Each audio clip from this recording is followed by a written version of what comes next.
Hi, welcome to Garden Crossings. I'm Heidi and this is my husband Rod. And the reason why I'm putting that there is because we often get questions like, who's Rod? So Rod is my husband, or I am his wife. So today in the video, we are going to kind of head all the way back to the beginning of when Garden Crossings started. And actually, we're going to even go further back than when Garden Crossings started, because I think that the story is important. Won't you say? I mean, where you started is really kind of the seed to where this has grown. Started. Yeah, right. Yeah. So we're going to start way back when. We're going to actually start back in Rod's childhood, because that's really... That's a long time ago. Oh, well, you know, you're only 20-something, plus something, so you're all good. So we're going to start off, Rod's going to start off with his childhood. But for those of you who are new to our station, welcome today. We are from Garden Crossings, like I said earlier. We are a mail order company, so we ship plants all over the United States. So if you're watching from Florida or California, welcome. And we can get any plants that we talk about on our YouTube channel to your door. For those of you who are local, we're located here in Zeeland, Michigan. So we'll open sometime in April. We welcome you to stop in and check out our facility.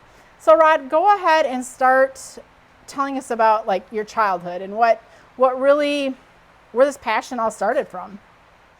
So I grew up next to my grandma, and she had beautiful peonies alongside her garage. And I don't know if that was it. I mean, there were all little ants crawling in the flowers. Why would that catch me? I have no idea. But I just remember that lilac bush in her backyard, and I mowed her yard once a week, and my grandma and I had a close connection, and I was there a number of times a week. And it was something that she had tulips in the spring as the snow melted. The tulips came up, other bulbs were coming up in the spring. So that's what really got me into wanting to deal with plants. How old were you? Like your early... I mean, probably I was looking at 6, 7, 8-ish. Because ever since I was born, she lived just a house down. So all the way up until I was 18. So that's where, the talks at the kitchen table with her and everything like that. But there was also a greenhouse kind of in between our houses.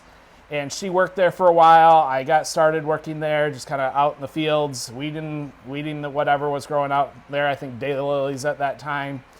And then start working in the greenhouses and worked there. So even back when I started in 3rd grade, all the way through most of my college career before graduating. And that got me just with the love of plants and just kept pushing that passion. And I graduated with a finance degree, and I just felt like I had to go do something. And what do you do with a finance degree? You go into banking. Well, hated it. Just hated it. Suit, tie, that wasn't me. But meanwhile, the whole time we had the greenhouse, or we were experimenting in the backyard with plants that, where it was in the garden at my parents' house. I took care of those, split plants, especially the perennials, split the perennials up, got seconds from the, what we call number 2s. They were... And that's kind of where our story begins, really, because when we had met, I was just graduated from high school. You were a senior in high school. And obviously we met in the fall, so it wasn't until the next spring or whatever when you were working at the greenhouse, and you had piles of perennials that you guys were dumping. And like, for me, I grew up, I didn't have any background with plants or nothing. I mean, we had a couple tulips and some shrubs, but we weren't gardeners at my house. And for me to see all these plants getting thrown away, like I couldn't believe it. Like, why would anybody throw all these plants away? I know there's a lot of you out there right now that are kind of resonating with that. Like, just the thought that we do throw plants away just makes you cringy. And that was me back when I was 18 and we had met. So I know you didn't like my idea, really, because for you'd been used to dumping stuff and that was trash. So like we went over to the dump pile and started pulling out all these seconds, or duds really. And I said, you know what? They just need a little bit more time. They'll be fine. And you're like, whatever. So So we did. We went and grabbed all those seconds, bought some gallon pots because I think they were in quarts or plugs or something. Yeah, quarts-ish. Yeah, so we planted up into gallons. We did. We gave them another couple months, and then you and I, we started going to flea markets. And we used, obviously that dump pile not only had the seconds in it, but it also had the soil that, we threw out back for basically that were completely duds. So we basically took that soil, bumped the seconds up into that soil. So there was very little cost with the exception of buying the plastic. And back then the plastic was a lot cheaper than it is today. That's for sure. So, we built a little greenhouse out of PVC pipe, just kind of bent it and put plastic over it. And it was a nice protection in the spring, summer months, fall months. And yeah, we did go to flea markets. We did do the roadside stands, where you drop the money in the bucket. Imagine if you could even do that today. Oh, heavens no. I mean, people were pretty trustworthy, like what, 26, Well, if I'm 28. only 20, how's that 30 I years know, ago? math is fuzzy. Like 26, 30-ish years ago, like, I feel like people were a little more honest with the roadside stand situation. Where Most now, definitely. Now we call them highway robbery. I mean, if you put a roadside stand out today, especially in our area, you're just either someone's going to rip those plants off, or if there was money left to the good people that left the money, well, the can's gone. the can is gone, or so trailer's gone. So people are crazy these days. So we don't do the roadside stand thing, obviously, but it was a good start. It was a great start. I mean, yeah, that's really what kind of got me the passion for plants and got started. Because like I said, I had no background in plants or anything. So yeah, I mean, your education was finance. My education, I was a medical assistant. So, I know how to take care of plants, right? But like medical and plants, two different worlds. So yeah, my passion grew because of your passion that was seeded into you as a young child. So we were at your parents' place for a while. You had we had like two greenhouses, kind of like a coal frame and then a real greenhouse, or like what were they? Yeah, I mean, they were both real greenhouses because they both had heaters in them. So, coal frame's usually something that doesn't have a heater in it. But we grew in there for a couple years, probably close to 5 years, 6 years. Well, 93-ish. 93, and we got Garden Crossings in 2004. Right, so almost 9 years we were there. Correct. So, and when we started off, you had started like playing with hibiscus, like with hardy hibiscus. Like that was kind of one of the first things you monkeyed with. You were just rooting the hibiscus by creating a humid environment. Yeah, we were basically just taking some cuts off some hibiscus in the yard and just putting it in soil and putting them in a domed shaped plastic enclosure, and that just helped them root, and that's how we kind of got started, besides growing plants from seconds. But after a while, we were actually buying the seedlings and, Right. Well, because clematis was what got us started, right? Yes. Because your former boss had said to you, hey, I got this company and they want you to ship clematis. We hadn't shipped a thing in our life. So I don't even know why he suggested you do this, but I think he did. He always had a good idea. Always had good ideas. Yeah. Hey, Bob, you always had good ideas. Good ideas, and Bob. you still do, Bob. But so Bob always had good ideas, but I think it was such a good idea, he didn't know if it was going to really work. So here, Rod, I got this good thing for you. Yeah. So you did. So you started shipping clematis for another company. It wasn't even us at the time. Right. And then I think that first year we shipped 60 clematis and thought we were huge stuff. I mean, 60 clematis nowadays. Oh. We hope to do that in half hour? Yeah. I don't know, 10 minutes. But seriously though, like the clematis is what got us started. Yep. And you knew how to build a website. Like it was just the first website we built was I built it myself, and it was crude, but it worked. Right. And so then like you said, we bought more plugs in, started growing a few more varieties, shipped them out of that greenhouse that was on your parents' property. And just kind of going back to think, I'm guessing square footage wise, that was roughly 5,000 square foot of space that we started with. We got, after shipping 60 clematis the first year. I think we bumped it up to 100 or 200 the following year. And then finally we realized, you know what? We got to do something else here because this ain't going to make it. Right. Well, and we could tell just by fumbling with it for that first little year. I mean, seriously, fumbling, tinkering with it. Right. We could tell like this could be a thing for us. And that was the time where, you know, everybody had catalog, garden yeah. catalog. And we didn't have a catalog. We didn't have the money and anything to put into a catalog, so we just created it online. And that was kind of even before websites really became a big thing. Oh, it was. Like when we started doing the mail order, like it was when like the big mail order companies that have been around for 50, 60 years, they were catalog companies, Correct. mail order. They were doing it, but there really was no smaller people doing the mail order, because I mean everyone was telling us when we started it, like, oh, you can't ship plants online. That will never work. Never work. So and I remember also because I had passion for gardening, and like I said earlier in the video, I was working in the yard. There were certain things that I wanted to plant in my parents' yard at that point, and the only place I could find it was through a mail order company. And then when you get this product in, it was so small, bare root tulip tree.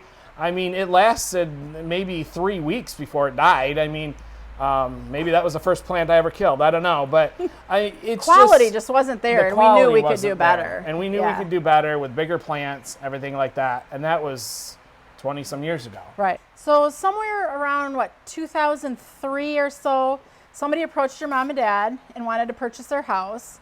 So they really weren't ready at that time to sell, but they kind of gave us a warning, like when they were ready, you know, we had to find a place for our greenhouses. So we knew that we were kind of outgrowing the space, although your parents had some land we could have expanded onto, but we really didn't want to put money into a place that they were going to be selling, because we didn't really want, we knew it wouldn't, I don't know. We really didn't want their house, to be honest, right? Like, right. I don't know, it wasn't, we wanted to do our own thing.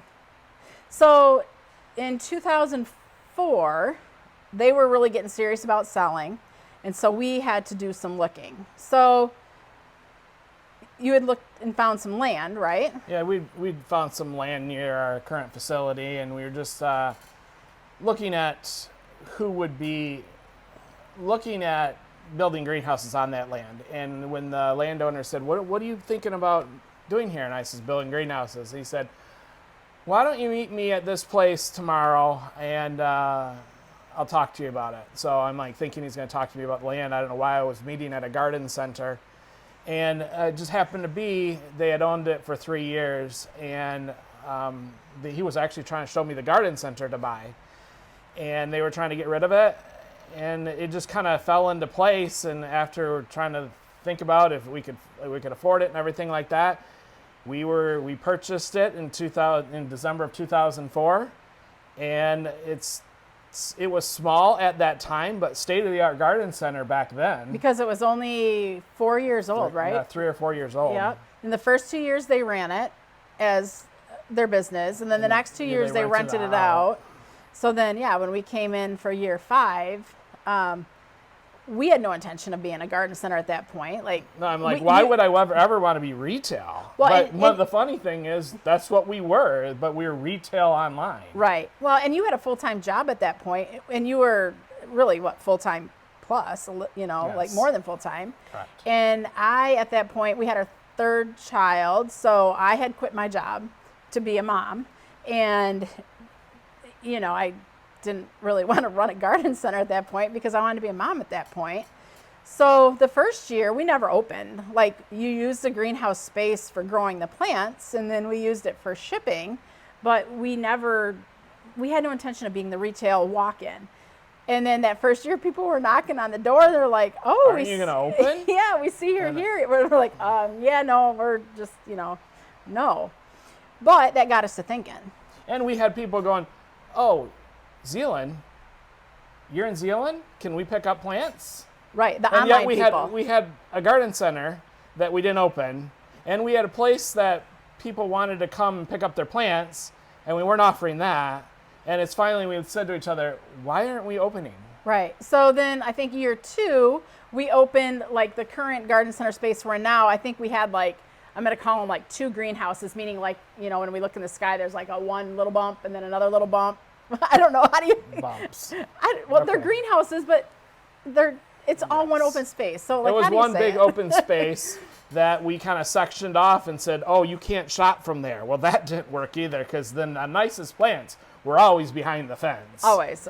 So after a while, we just basically, after a couple years, we opened the whole front back up to be garden center. Yep. And then we kept our growing space behind our garden center. And Right. that's where we've been expanding greatly ever since. Right. So that first year was just maybe a couple 100 feet. Well, 1,000 foot maybe. I don't know. It was a very Going square footage wise, I mean, retail at that point, when we purchased the place, we inherited 10,000 square feet of retail space with another 5,000 outdoor retail space. And I think the first year out, we utilized 3,000 square feet of right, store. maybe a quarter of it.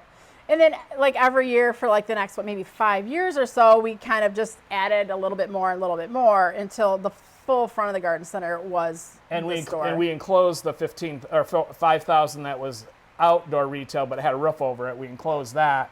So that still stands as our normal garden center, indoor garden center of 15,000 square feet. And then we have, I guess we'll get to that down the road, but we have an outdoor area as well we've built since. Yeah.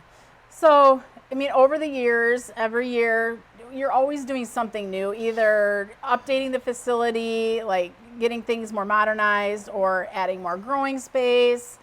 And in the last few years, we've pretty much maxed out everything from our, let's say, the center of the property to the north end of the property. That's all complete. Like, we can't put any more greenhouses up in that space. So Correct. what do you think our current square footage is? Our current square footage is about 2 3/4 acres. So for all you math wizards, you can do the math, 45,000 times whatever, 2 3/4. So it's over 150,000 or close to 150,000 square feet.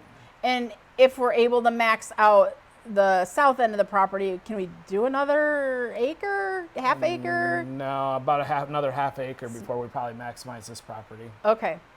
So, and another thing we've been doing too is when you're adding the greenhouses, you've been adding them so that they're all gutter connects, which means one giant open space. Correct. But you're putting dividers every 2 greenhouses, you're putting a divider. That way you can climate control different spaces for temperature wise or whatever. Correct. So that's been nice. And roof vents, that's been a Roof new addition vents. this year to Yep. keep it cool. But when you grow product, and we're not your normal whole-sale grower that you walk into and you see Thousands thousands this, of petunias or thousands or 10, 15,000 Vista bubblegum. It's just, you know, you got a normal wholesale that may grow 250 varieties and lots that's it. of 250 varieties. And we grow 13, 14, I don't even know what we're up to, 100. And it's hard to keep each one of those, give it the exact conditions you need. So even though we're building these big, huge greenhouses, big open rooms, we try to section them off in a way that we can climate control it for a certain amount of time before we open the side curtains and it's summer, and you know, Right. then we can only control so much. Well, and you've had growers come down here, like some of the bigwig growers come down here, like, I don't know how you do it. Like, to carry every single Proven Winners perennial, every Shrub. single Proven Winner shrub, and at least 90, if not 95% of Proven Winner annuals, Plus plus the all the hand generic stuff that we carry. selections, yeah. They're like, I don't know how you can grow all those varieties and keep everything just growing well, but it's separating things off, and it's water control, really, right? Yeah, it's challenging. I mean, first time we opened the garden center up, I had another retail garden center in the area basically say, "Oh, you're going to grow Proven Winners, you'll be out of business in a couple years." And I've been backed by Proven Winners. I mean, meaning that I backed the brand. I love the brand. The brand has great plants. And We've always supported three the years brand. later, the other guy was out of business and we were flourishing. So. Right. I mean, So it goes- we trust the brand. We know it's a great product. We know we can successfully grow it. We know that when we ship it or when our customers get it, we know they can be successful with it. And it'll perform. So, right. So, I mean, it's just, when you believe in something so strongly, you continue to support it, I think. Right. So yeah, so like we just mentioned, we have virtually every single Proven Winner annual perennial and shrubs. So if there's something you're looking for that's Proven Winners, we're probably going to have it unless we're sold out. So certain varieties are more popular than others and sell out faster. So It's always those varieties that I don't think are going to sell out very well Right. that do really well, and the varieties that I think are going to do well don't do well. It's just kind of a toss-up. Heidi's in a minute. She's going to ask me what my role is. Maybe we can even jump into that. And it's like we grow everything on speculation. There is no pre-orders. And, I can say, I think this is going to do this. And that's where I set my speculation number at. right. And, we always tell our customers by usually the beginning of the year, we have our website all updated for the following year. And, well, you know what? I'm not ready to garden yet. You might want to plan for that, because if I planned wrong, the plant that you want or is in that magazine that you see and you need may already be sold out. But you have the opportunity to go to gardencrossings.com and place that order and reserve those plants. Even if you're local, you can come and check it out. Right, for sure. Well, because with shrubs, I mean, the gallon shrubs, those numbers are set already in June, July. So, I mean, you look at what sold well in that current year and they're like, okay, these sold well. But yeah, you can never predict like what's going to be next year's hot seller. I mean, we get little clues like Proven Winners is going to advertise these plants. So, they're probably going to be popular. Laura from Garden Answer, they'll tell us, she's going to be talking about these plants. Okay, so those probably will be something that we'll see a, uptick on. But yeah, it's all speculation, and we hope that you have this mind that can foresee the future and know what people are thinking, like 6, 8, 9 months in advance. Right. So, yeah, so that's why speculation is tricky, but it's part of the game. It is. So like Rod was saying, my next question for him is like, we're going to talk about our roles here at Garden Crossings. Our roles have certainly morphed over the last 18 years of what we've done, just because with the bigger we get, the more there is to do. So some things we have to learn to let our team do. Other things we still do ourselves. But no matter what the things are here at Garden Crossings, both of us at any point are willing to do anything and everything. So we want our team to know, like, we're not above going out there weeding. We're not above going out there planting. Like, if it needs to be done. You don't help me in the garden. All our videos we do together, you're just videotaping and talking. Somebody's got to be the videographer, Rod, and it's got to be me, because you don't know how. I can teach you. You can add another thing to your role. I'm speechless. You should be. So No. yes, I'm the one getting the hands dirty. I mean, she says she'll do it all. If she absolutely had to. You're talking about the house, though. I'm talking about here at work. Oh. At work, hey. You know what? I'll let Jen give you a weeding job out there, and. Well, that's okay if somebody's going to do what I need to do for myself. Oh yeah. But that's right. Then no one would answer the phone. No, nobody would answer the phone. Remember that one Mother's Day weekend? You and I were here. It was like 11 o'clock at night, and like there was some plants that needed to get trimmed, and it's like, if we don't do it, it isn't happening, because the team was super busy. They didn't have time for it. So we're here at 11 o'clock at night. We're trimming some plants back. It is a train wreck of a mess out in the middle of the garden center. That was Mother's Day weekend? Yeah, it was. I don't remember Mother's Day weekend. Because I've done things on Mother's Day weekend I probably shouldn't have, and I don't know if I would have forced you to trim plants. I don't know. The bad thing is, yeah, I've learned the hard way over the years. Okay, so maybe it was in that time frame, though. Never give your wife a hanging basket that you grew. No. I mean, a lot of you guys would love hanging baskets. You need to buy hanging baskets. No problem, but he cannot buy me a hanging basket or anything that comes from this garden center for Mother's Day. That don't work. That don't fly. But I learned that early on. Yeah, right. That's a good lesson to learn. But yeah, I don't know. Maybe it wasn't Mother's Day weekend, but it was probably the week before, the week after. It was in that time frame. And it's got to be, because that's when most of the sales are coming in. Right, or it's going out. But yeah, it was crazy. But I'm like, you know what? Let's just sit here and do it. It was fine. So we're sitting there trimming and whatever. It was good bonding time. I guess I got Date night. I got to see you, right? Date night trimming coleus. Oh, that was fun. So anyways, so my role here at Garden Crossings now is I'm primarily like customer service. I do the videos, I do all the emails, phone calls, that kind of stuff. Pretty much anything like customer related is what I do. I also do like website, I'm going to say building, and by building I don't mean physically building. I mean like I'm getting the plants ready to get put on the website, descriptions written, getting all their attributes and all that in place. That way when Rod's ready to load them on, everything's there so the customer knows like about that plant. And then videos, obviously I'm doing all these videos. Things I used to do, like everything. I used to plant, I used to sticker the pots. We used to take pots home at night and sticker them. On the kitchen counter, we're stickering pots. Oh yeah. Weeding, everything. Weeding keeps coming up. And I barely remember you weeding, but you are getting older. No, I mean, I used to do everything, but that's when I had time, right? Like the phone maybe rang once a day at that point, or there was maybe 10 emails, I could catch up on them at lunchtime. So I was out in the greenhouse doing all the things, where now my time is pretty much in the office. If I could say like, I wish I could do more of this or that, I really wish I could be out in the garden center more in the spring, because I love, like whenever I can just pop out and help in the garden center, I love doing that. Again, it's customer service, but I like really interacting with the people and getting their feedback and that kind of thing. So I wish like if I had one thing I could do more, like being out in the garden center would be my thing. So yes, what do you do? What's your main job? stay out of your way.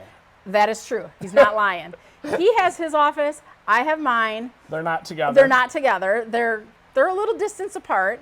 And he knows his space. I know my space. We'll go into each other's space, but we know what we need to know and what not to say, right? Like, Another lesson well learned. That sounds terrible. But seriously, like if you and I were in the same office, like you'd be getting into my business, I'd be getting into your business. Right. And it's like, I don't have time to be in your business. You don't have time to be in my business. So we just need to do our own business. And then we'll Business. I know, so much business. And people will ask us, how are you guys married? How do you guys work together? And we just say, we stay out of each other's way. Right. Like if I have questions, I'll come to you. And if you have questions, you'll come to me. Right. But I know like if you've got a thought process or something going, I know when to just let it go. And sometimes I don't. But, mostly like we just know. We know how to like. Customer service has always been Heidi's thing. Obviously, you've seen her on videos. You've barely seen me on videos. My speaking ability is not like what Heidi can come up with, but I'm more behind the scenes. I'm dealing with the finances. I'm dealing with everything that needs to run that business. I'm dealing with the whole production side of things. Heidi probably deals with the store retail sales force a little bit more than I do. With social media, she probably deals a little bit more than I do. But if it has to do with accounting, financing, production, trying to make things more efficient, even the actual ends of the website, the technology side of things, not so much updating plants and everything like that, but if something breaks and doesn't work or we got to troubleshoot something, that's where I come into play. If I'm more behind the scenes, getting the jobs done, making sure it happens, and Heidi's more in front of the customer base. And you have a hat, and it has many, many numbers, and oftentimes it's just, you got people but you've tried to like create a team where they can answer things for you. So not everybody's coming to you. But the joke used to be like, I've got a hat and all these numbers, pick a number, I'll get to you when I get to you, with the next employee asking a question. Right. But you've done a good job of putting people in roles that can troubleshoot before it has to come to you with a question. So like you're not going to see us a whole lot out on that planting line. You're not going to see us a whole lot flat filling or stickering or doing that kind of stuff. We used to do all that stuff, but now there's just things with running the business that we have to do to be able to do all those other things. And when push comes to shove, we do it. 100%. When we get to May and you're understaffed and you need to get plants in the garden center, even last year, I had Heidi and I had our garden center manager, Don, restocking benches, and yet those are those two can sell more plants than anybody on this nursery probably, and yet they're restocking the benches to get the product out there. You do what you have to do. You do what you have to, and you know when it has to be done. So if those emails have to wait another hour to be answered because I have to be out helping customers. Yeah, but that customer doesn't understand that. I know. And that's what's hard. That's what's hard. Or that phone call that you just missed. Yeah, that is true. That's hard. It's an order that you should have taken. Yeah. But I do very well with if I see somebody calls and I miss their call, even if they don't leave a message, I will call them back, because even though they didn't want to leave a message, I still think it's important that I reach out and let them know, like, hey, sorry I missed your call, but what can I help you with? And that kind of goes back to the garden center. I mean, we started small, and we're still a small, unique garden center with a lot of plants. Right. You're not going to come in here and find a Stella D'Oro daylily on a bench that's 200 feet long and it's all the same plant. You're going to find 10 of them or 12 of them. Yeah. And you may not even find that one anymore around here because we moved on to bigger and better. Right. But what we value and I want to see the garden center run at is, I love when one of our employees greet our customers and they even know who they are. Oh, for sure. The personalized service. And I find too, even on emails or when people email me or call me, or even on YouTube, people are commenting. It's like, oh, like I don't know you, obviously, but like I recognize your name, and I'm like, oh, it's so-and-so again, or whatever your handle is. It's like, and I love that. I love seeing that interaction. And I think, like, if we had to talk about like what sets us apart from maybe other garden centers, definitely it would be like our large selection of proven winter plants, quality, cleanliness, like clean. You're a clean freak. I am. Customers come in here and say, I almost could have lunch on your floor. And it's like, well, that's good, because that's the way it should be. Right. That's what you want. You want people to be able to feel like they can have lunch on the floor. I don't want somebody, they always call it the butt bump. Even the benches are spaced far enough apart. I want our customers to feel comfortable when they walk in. We're selling by features. We're not selling alphabetically.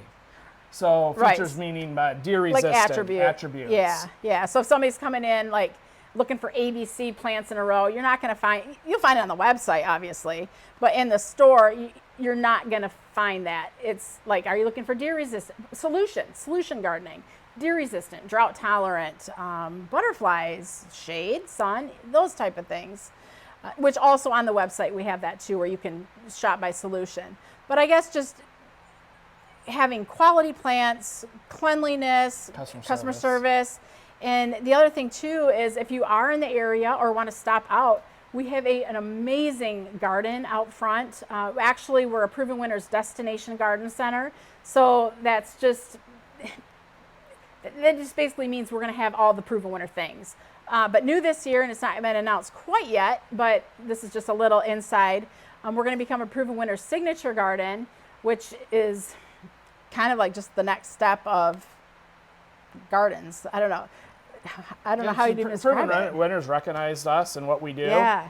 And I mean, love our gardens. If you're a garden center and you don't put any plants out front, why are you in the business, to be honest? Right. I mean, you got to show off what you sell. Right. And yeah, our road is a 55-mile-an-hour road. And, I remember, I've been to these seminars and these, even though growing, I never had education on growing. And I guess we didn't talk about that. It was all experience, education in business, and then education just in seminars throughout this industry. Is you got to stop that customer going 55 miles an hour. And, we have 700 feet of frontage that we plant up. And, we always said when the customer goes, I never knew you were here. And I go, Really? Really? I mean, it's a living catalog. Can I see your driver's license? Right. Are you blind? But it is. It's a living catalog out there. Is. So if you're wanting to see like what does this plant do in like an actual scenario, there is a ton of plants out front that you can see what they look like planted up in a garden, full size. Which if you watch my videos, my summer garden tours, you'll know what I'm talking about. But yeah, that's what we strive for. And obviously, June, July are your prime. Yep.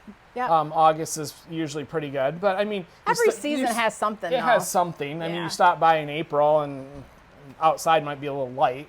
Yeah. But even by August, you have the brand new plants for the following year, especially in the annual side, in the gardens here, so you can actually take a sneak peek. Well, right, because we're planting those new varieties, so 2024 varieties we'll be planting in probably May, once it's nice to plant outside. So we'll be trialing, testing those annuals all summer long. So that way when we're talking about them, we've grown them, we know we're experienced, and we know which ones do good and which ones don't do good for us here in Michigan. So that's pretty cool too. And it's not that, if we don't grow it well, doesn't mean we're not going to carry it, because it might be a more southern plant. Right. But at least if we have the experience, we can guide our customers in the right direction. Yeah. Oh, you like this plant? Well, then you might like this plant. And it gives our employees an opportunity to see the plants growing as well. Right. So that's good for the outdoor gardens. We try to change it up every year, get a little bit different color, Right. what worked, what didn't. Right. Sometimes if something's just amazing, we'll keep certain aspects that are amazing, but